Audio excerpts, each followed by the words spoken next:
Santa Claus.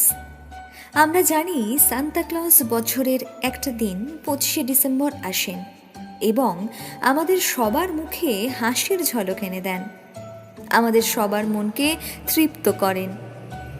ঠিক 24শে December রাত 12টার পর আসে সেই 25শে ডিসেম্বর, কাঙ্ক্ষিত দিন, বড়দিন।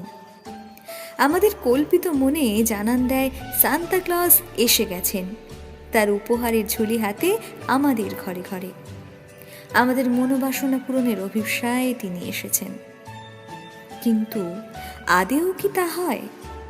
আদেও কি সান্তা আমাদের জীবনে প্রভাব ফেলে, নাকি জীবন যে পথে প্রবহমান ছিল সে পথেই বয়ে চলে? আমাদের কল্পিত দৃষ্টিতে সান্তা অদৃশ্য মানব, সর্বব্যাপ্তিতে তার বিচরণ।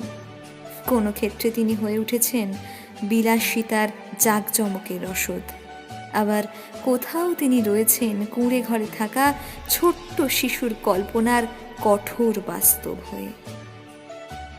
এই অলিক সান্তার কাছে একটাই প্রার্থনা, এই কঠোর বাস্তব ভেঙে তিনি অবতীর্ণ হন এই ধরনীতে। সুললিত সুকোমল এই সুন্দর ধরনী যেন তার পদস্পর্শে হয়ে উঠুক আরো সুন্দর, সৌন্দর্যময়, পরিপূর্ণ হোক শান্তির বার্তায়, চারিদিকে নবচেতনার বার্তা বয়ে যাক।